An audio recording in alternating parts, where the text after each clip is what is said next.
Good afternoon, ladies and gentlemen. It's for me a particularly great pleasure to continue what we did already in the past, to have a dialogue with Satya Nadella, who I don't have to introduce him, who probably is the most regarded and respected leader in industry and the chairman and CEO of Microsoft. So should you have a question or a comment, please stand up and mention your name. But let me start with a discussion with you, Satya. And it seems when we look at the fourth industrial revolution that now in technological development, when you look at the S-curve, we are really at the point where we have the exponential development. We see it, just look at the announcements over the last weeks, artificial intelligence, quantum computing, and I could go on and on. Now, Satya, you are at the forefront of those technological developments in many ways. And what do you see? What major shifts will come out of those developments?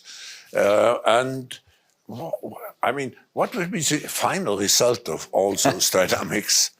No, first of all, Klaus, it's fantastic to be back here and have this conversation. And I think you described it well, which is where are we on the S-curve? And interestingly enough, I sort of think about it as there's one S-curve where we are at the tip, where it's now about deployment, diffusion, mainstream. In fact, one of the things I think a lot about is in a time like this where, let's just say, with all of the macroeconomic challenges, or take even inflation, I think it's showtime for us even in the tech industry to really say, okay, how can software, for example, be a deflationary force so that every business can do more with less? So there's one side of it, which is real deployment of technology so that we can use the most malleable resource we have in order to tame some of the inflationary forces. A good example, to just give you one, is,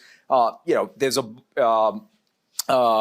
take what Unilever has done with their lights out manufacturing with digital twins. It was great during the pandemic as a way to do manufacturing remotely, but more importantly, in silico, they're able to simulate and reduce energy cost, water wastage, and other wastage. So therefore, that's a good example of doing more with less. So that's one side. The other side is something like artificial intelligence. If you look at it, it's at the beginning of a new S-curve. And that's the fun part of being in the tech industry, where there are certain technologies that are reaching maturity that need to get deployed and show real results. And then we now have essentially an emergence of a completely new set of technology, which I think is going to be a revolutionary. You say it will be a revolution. I think we all feel it will be a revolution, but there is a certain fear, particularly about artificial intelligence. People feel it dehumanizes us and so on. Now, what steps do we need actually to make sure that those technologies, particularly artificial intelligence, remain society-oriented and human-centered? Yeah, I think it's a great point, and I think a very important consideration, and quite frankly, a design consideration. In fact, one of the things we think a lot about is how to deploy this technology to empower human beings to do more. So, for example, like on New Year's Day, I saw this tweet by Andrej Karpathy, who was an ex-founder of the autopilot group at Tesla, who's an AI developer.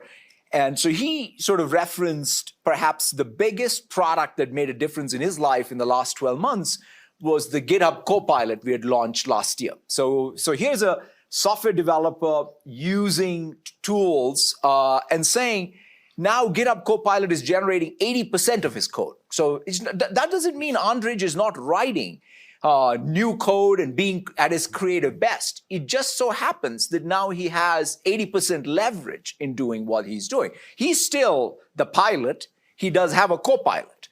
So that's why I even like the branding of what we did there, because I think it helps put the pilot in charge and the co-pilot helping the pilot. But that's one example. Right? I'll give you another anecdote, which for me perhaps was the most revealing of what can happen. I was in India at the beginning of January. Yeah. And I saw this demo, Klaus. In India, one of the things that's very exceptional that's happening is digital public goods that are getting built for identity, payment, many systems. And one of the digital public goods that's getting built is for language translation, right? So basically they have an open source project so that anybody building any application in India can translate between any language in any Indian language. So a demo I saw was a rural Indian farmer trying to access some government program, right? So he just expressed a complex thought in speech in one of the local languages that got translated and interpreted by a bot, and a response came back saying, go to a portal and here is how you'll access the program.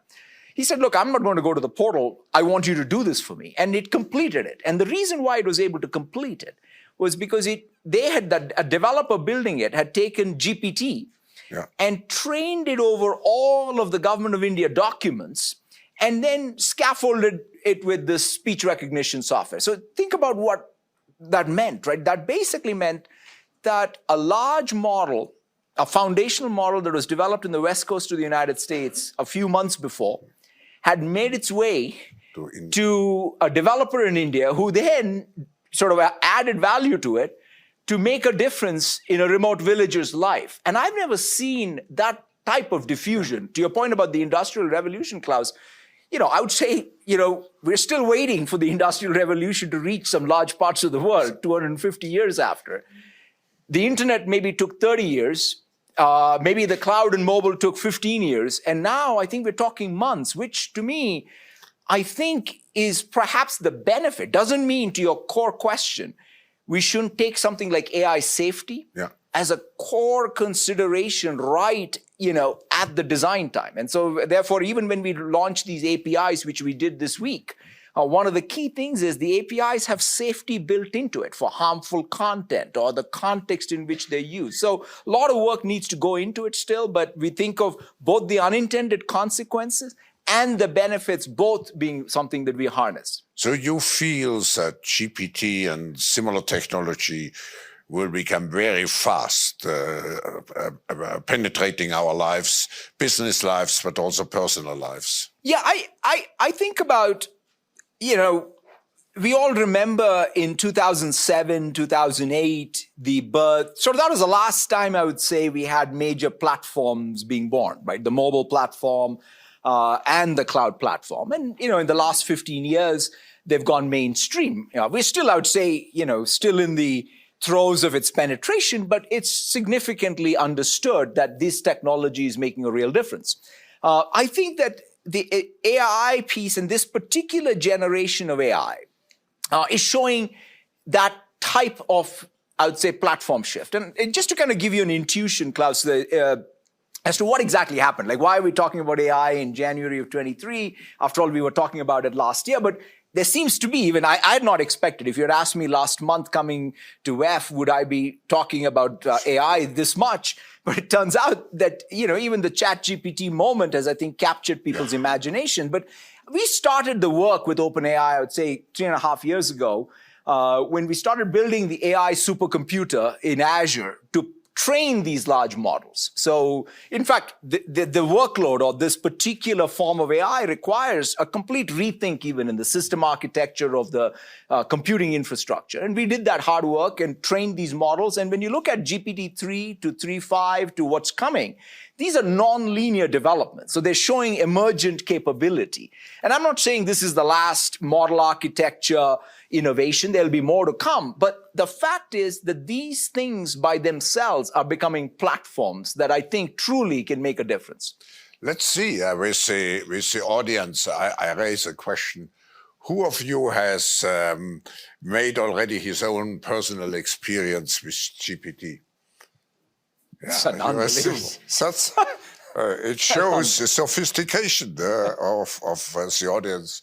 Now, there's another technology which we demonstrate here, and we actually do it in cooperation, in partnership with Microsoft and with Accenture. But we have 70, 80 companies in a consortium behind us. It's the Global Collaboration Village, which is the first, probably the first metaverse application for public good. What are your thoughts about it, Satya? First of all, I think the vision you've had, Klaus, around using this new technology of metaverse and these immersive experiences to bring the world together, to both have that sense of community presence and collaboration, I think it's just absolutely needed, right? I mean, if I think about what is special about Davos, it's about the ability for multiple stakeholders to come, convene, learn, debate, come out of it with energy on what they can do to change the world. And so to some degree, to say that if there's some new technology that can, for example, really bring this global collaboration village to life, where not only can people collaborate when they're here, but it can be an ongoing thing, I think it's fantastic. So I think I would encourage everyone to go see the exhibits, because I feel the thing that is most, for me, game-changing about this particular technology is that sense of presence one has, right? Which is when you're even virtually interacting. I think during the pandemic, all of us obviously did a lot of video meetings. And I think it has definitely got us through the pandemic, and I think they're going to be very much part of our lives. And I think of this as a very natural extension of it, because beyond video meetings, if you can have more immersive experiences where that presence, the co-presence can be felt, you can understand the impact of any of these hard topics that we're talking about, I think that can be pretty game-changing. So I think it's a brilliant idea. I'm glad to be partnered with you on it, and I would really encourage everyone to participate. Let me just see who has participated at the demonstration. Those who haven't, I think, have still an opportunity to do so. But let me come back, Satya, to an issue which we discussed also last time. It's cybersecurity. We discuss it every year, and it seems that it gets every year worse. And it's undermining, actually, the trust into the digital system. So what can we... do we have any chance to enhance trust into our digital infrastructure? Yeah, I think you said it well, because in some sense, as digital technology gets much more, pervasive in our sort of economy and in our life, the unfortunate consequence of it is also cybercrime and cybersecurity issues are on the rise. In fact, I think there was a great panel today, from what I understand, on some critical infrastructure. And in fact, if you look at what Microsoft has done in the case of Ukraine or Albania, these are all well recorded at this point in terms of the work we had to do to protect essentially critical infrastructure and even nation states that are under threat. But to your point, interestingly enough, you phrased it right, which is in order for us to have trust and security, you have to have an approach which is zero trust, which is kind of the paradox. In fact, the way the security community talks about the best way for you to have security is to assume breach and then think about your defense, if you will. And so therefore, we have at Microsoft developed an end-to-end infrastructure, whether it's from identity to the endpoint security to application security to the infrastructure security with the zero trust architecture. But not only that, we see trillions of signals, right? Because at the end of the day, it's an intelligence game. And so we are taking the intelligence/signals we have and using it actively, right? The only reason why we were able to intervene in the Ukrainian situation was because we saw the signals long before even the attacks. And therefore, we were able to then help evacuate essentially the Ukrainian government into the cloud. And so those are the kinds of proactive action that we have to take, I think, in order to protect. So the operational security posture of every organization, every nation, every public, critical infrastructure institution is going to be very, very important. But how do you explain that most of the companies are not yet on the level they should be, and what can be done in order to increase, to make it, let's say, a general rule, like everybody today probably closes the door in the evening? What can we do? Yeah, I mean, one of the things in which we always advise is, use the cloud. So, for example, one of the ways to be secure is not to be fighting this alone. Because at some level, you want to be able to get leverage. If you go back to what I said, this is a signals game, you want to have the signal strength on your side versus being isolated. So that's one of the reasons why I think it's going to be very important for us, especially around local government, public infrastructure, to be able to modernize the infrastructure and have it run in what is environments that are really well suited to fight the cyber criminal activity. I might change to a certain extent the nature of our discussion, come back to an issue which, of course, is very much in our minds this week here in Davos. It's the energy sustainability and energy transformation. And you are one of the pioneering companies because you want to be by 2030 not only carbon neutral, but carbon negative. By 2050. Which means to take up the sins in the past and to correct them. Now, what would be your advice to other companies, and what can Microsoft, what can the technology like your technology do in order to help other companies to achieve, to go faster in in energy security and energy? So, I mean, first, I would say, we're doing a lot first to make sure our house is in order, because given the commitments we have made, each year we audit them and we're making sure that we are making progress on it. And quite frankly, in the last year, for example, I think on Scope 1 and Scope 2, we did a good job, reduced our emissions by 17%, whereas Scope 3 increased because of the increased usage of the cloud and our gaming consoles, and a lot of those, they increased by close to 20%. So we have our work cut out. In fact, I was very, very pleased even this year, early on, to see the work that we put into Xbox in order to reduce its energy footprint when at rest. So therefore, I think there's a lot of work we're doing ourselves, quite frankly. After all, all those AI supercomputers consume a lot of energy. And so one of the key things is that everything from the data center design to the power draw of the chassis in which these GPUs are racked, I think the cooling systems, this is sort of innovation agenda that's front and center for us. The second thing, though, to your point, Klaus, which is one of the places where I think we can make a real difference, and we're working hard, and we have launched something called the Cloud for Sustainability, is around carbon accounting, right? So as somebody described it to me, it's like we are trying to deploy an ERP system at the same time as the GAP rules are being created.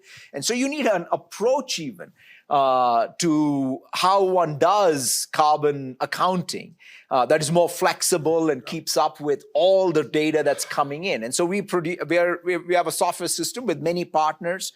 We now want every small business, for example, I'm here, like in Europe, I think every bank now is going to look at even the carbon footprint of companies before giving credit. And so in order to enable that and enable the fluency of that, I think I can do a lot of work. And one other thing I'd also mention, going back to some of the AI pieces, and even sort of you mentioned quantum, I think the core, at least my layman's understanding of even the energy transition challenge is we want to take 250 years of chemistry and compress it into 25 years. And if that is going to be possible, or one of the ways that is going to be possible is with computing power, and especially computational chemistry. And so we're doing a lot of work in whether it's AI techniques or even quantum-inspired algorithms, even being run on classical, to help with, I would say, computational chemistry and the discovery of new molecules that can perhaps accelerate this energy transition. I want to take you up on the word quantum, come back to the fourth industrial revolution. For some people, quantum is still something in the future. For some, it's already reality. Where do you stand in terms of we've had a research program in quantum. In fact, in the last year, there have been some real breakthroughs because we've had an approach to quantum where we are trying to not just achieve quantum supremacy, but to be able to build a general purpose quantum computer, you need to have sufficient number of stable qubits. And so the approach we've taken is that approach where can we build a general purpose quantum computer? And we have sort of published results on some of the breakthroughs in the last year. So I do think it's still, a ways away. It's not here today, but I think the interesting thing is the software stack that needs to be built for quantum is getting built actively. In fact, if anything, the fact that you can simulate quantum algorithms on classical is one place where we can, in fact, already start benefiting. But let's face it. I mean, there's lots of things that are happening that are rapidly moving, whether it's about on the encryption side or how do you, in the post-quantum world, protect yourself. And so these are all fields that are actively both being researched as well as being deployed. If we look at economic growth in the last 10 years or so, it has been very much driven by companies like yours, and there was a kind of tech boom.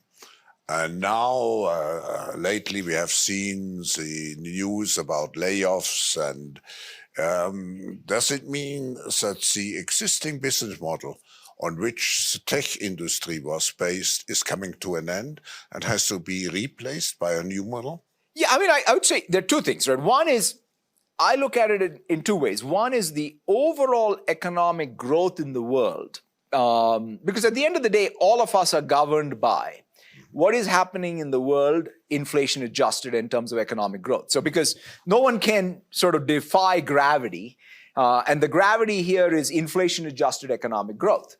And I would say all up in the world, the inflation-adjusted economic growth has been pretty weak. And one of the things that I'm optimistic is digital technology can help boost it. Things like artificial intelligence can help boost it. That said, in the tech industry, we grow multiple times GDP. And so the question is, during the pandemic, there was rapid acceleration. I think we are going to go through a phase today where there is going to be some amount of normalization of that demand. Quite frankly, we in the tech industry will also have to get efficient, right? It's not about everyone else doing more with less. We will have to do more with less. So we will have to show our own productivity gains with our own sort of technology. And then coming out of this cycle, though, Klaus, I do believe that as a percentage of GDP, tech spend by definition will increase. And not because it should just increase. It will increase because of its contribution to the all-up GDP growth. So that's sort of how I view, I think, what's happening in our industry, our business model challenges, but more importantly, what I think are the economic challenges in the world. But Satya, I would go maybe even one step further and would say the next phase must comprise much more the application of those technologies in areas where it is not yet applied. And I'm not thinking only of developing countries, I'm thinking of education, I'm thinking of agriculture. If you look just at those two areas, they are very old-fashioned.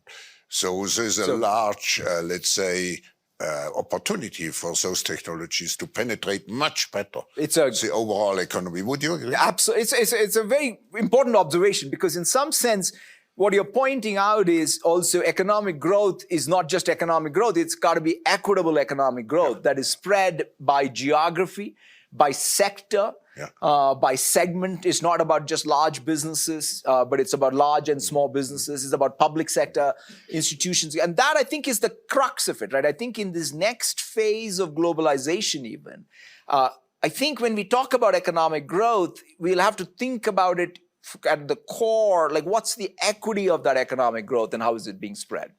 Just to go even one step further, if you go into this direction, I mean, the talent question becomes key. Now, you have attracted the talents, the best talents in Silicon Valley, in Seattle. Isn't there a lack of talents? Let's take agriculture to translate the potential into reality. So first of all, let's face it. I mean, there's a real issue around skills, reskilling, and talent. I'm very hopeful that some of these new technologies are going to be helpful in that process. What I mean by that is, I gave you already that example of Andrij Karpathy and him using GitHub Copilot and as an elite AI developer getting assistance from a Copilot. But the same thing is true for a first-line worker using, say, one of our tools like Power Platform to be able to use a natural language prompt to do some workflow automation. So think about this. This is someone who's in the front line, who has domain expertise but doesn't have IT skills, is able to now do IT tasks. That's one way for us to, in some sense, bridge the talent gap. Yeah. So I think that you're pointing, in fact, even the rebalancing of even software engineering talent. In fact, if you think about it, then it was actually 2 years ago that the number of software engineers that are being hired outside of what is considered the tech industry is higher than in the tech industry. So that means going forward, we will have more of the digital skills spread much more evenly across the economy. And that's a good thing, right? Because we need that. We need them in agriculture. We need them in banking. We need them in healthcare. We need them in education. We spoke about the Global Collaboration Village, and I mentioned we have 80 companies behind, and we have a permanent exchange of ideas. And one let's say, conviction came out that the metaverse will be a tremendous, will provide us with new capabilities, particularly in education.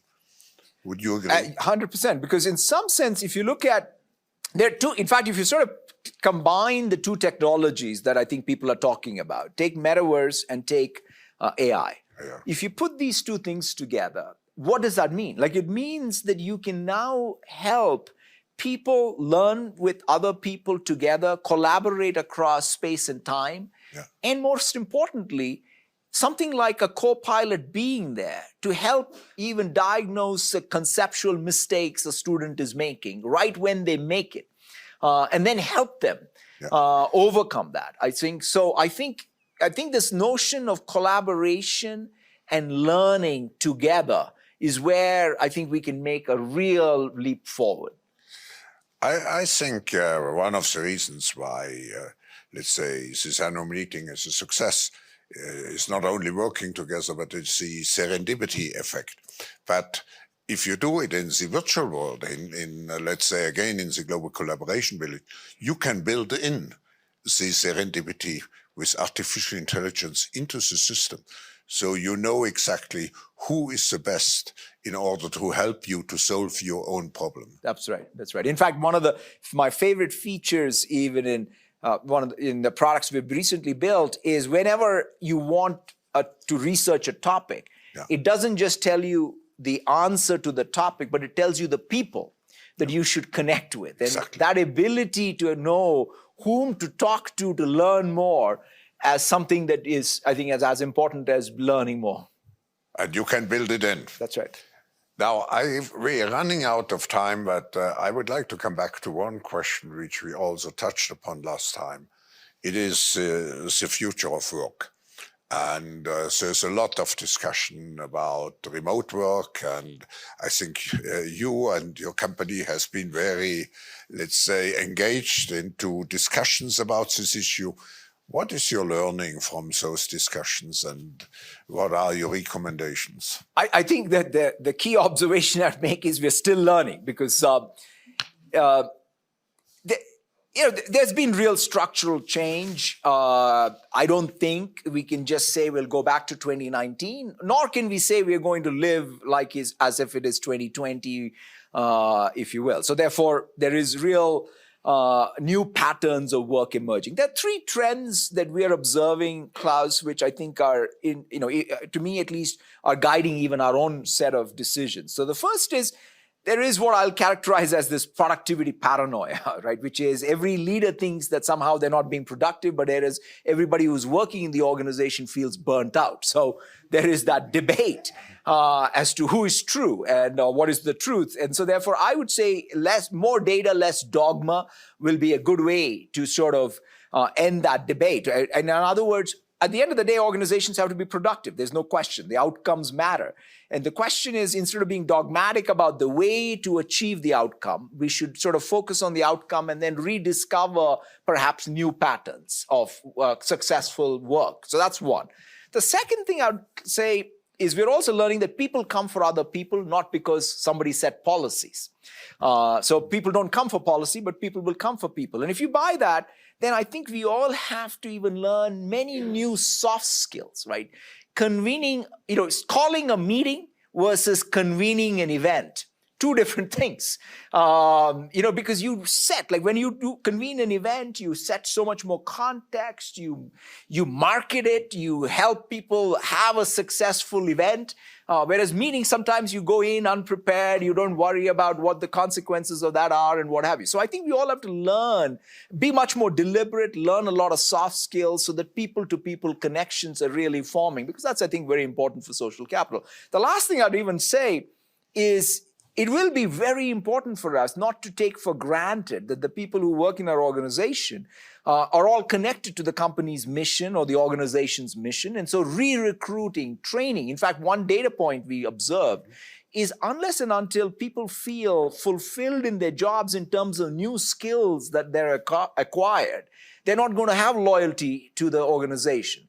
So us really investing in their progress inside of the job and the sense of accomplishment, I think, are going to be important. So tools and technologies are there, but I would say new management practice and sensibility is perhaps what we will all have to develop. In this context, you just used the word loyalty.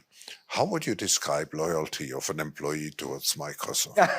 No, look, I think at the end of the day, I always say, the most important thing is for people to sort of think of, who are working at Microsoft, is they should think of Microsoft as a platform to be able to connect with our mission to achieve what's core to them. I think that's the social equation. I think the loyalties only exist if Microsoft as a platform is helping them achieve what they want to achieve. It's sort of not something that we take for granted. It's something that we have to earn as an organization by giving people a platform. So you have to build an attractor. Absolutely. And also give them a reason why they think of Microsoft. It's the purpose. Yeah. Thank you so much. I may just close. I think we are already over time. But one short question.